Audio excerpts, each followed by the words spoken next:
Okay, I'm going to attempt to explain this as best as I can, but it's rather complicated, so try to stay with me. I'm going to be using T3's setup for the secret world here because it's the one I use, but I also think it's just the best suited for what I'm about to explain. And T3 setup is simple. It's just look at the left white line here, as you do for every setup. You get into the corner, and then as you're holding forward, you start sliding the stick like this to the left. And as soon as you start sliding, you want to cancel your movement with a morph. So that was too. Oh, that wasn't too early. That was frame perfect. It's like you just cancel it with X and you keep holding forward, and you will clip out of bounds. That's all there is to it. So what you need to understand about this trick is that there's two different BSJ positions. I guess not BSJ. There's two repositions. One of them will be higher, and then one of them will be at the exact same height as the floor that you're repositioning on. We want the higher one so that we can BSJ onto some collision. And the thing that causes these two different repositions is just two very, very slightly different positions that you're in before you reposition.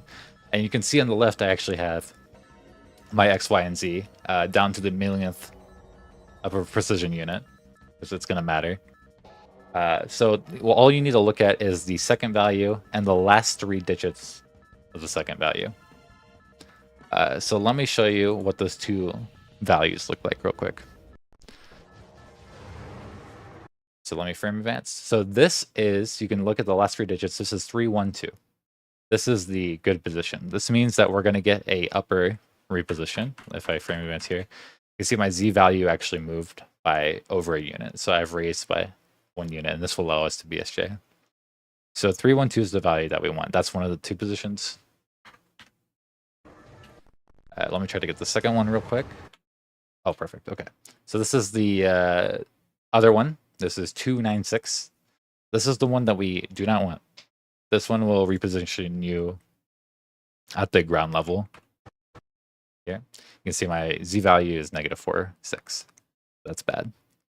And I just did the setup the exact same way. So it's very difficult to know which one you're going to get. It feels essentially random. Like when you're doing just the trick just like this, you really don't know which one you're going to get. But I figured out that, well, I'm pretty sure the way that this works is that the reason that it stops at 296 instead of, it stops at 296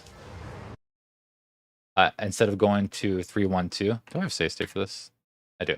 So the reason it stops at 296 instead of going to 132 is because it doesn't have a small enough of an increment. Like Samus doesn't get displaced by a small enough amount per frame to reach the next increment.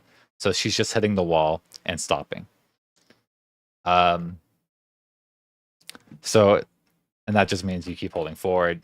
She keeps stopping, she keeps stopping, she keeps stopping because she's trying to move too much forward.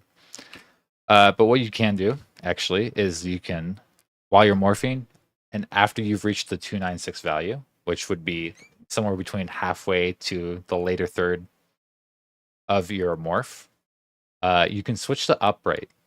And you can see that actually incremented my position to 312. And the reason for that is because whenever you're morphing against the wall, or I mean, I guess anything really, if you change your analog stick position from straight up to like upright, it will increment your distance that you move less per frame, because you're just not moving at your full speed. And since you're incrementing less, you can actually reach that threshold of 312 without getting repositioned. All right, reposition's the wall. Wrong word. The collision detected by the wall. So what that means in practice is you just want to do a morph, and as you're holding forward, you want to switch to upright. And then that way, whether or not you actually get the 296 or the 312 value, you'll increment to the 312 value and letting you get their good reposition.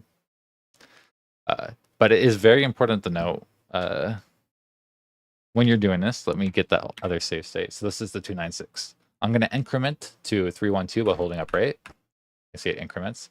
But I can also, if I hold too far outside the notch, like you can see the input display, I'm holding outside the notch here. I can also increment it to further than that because I'm still incrementing by even smaller amounts. That's actually possible to keep incrementing the value.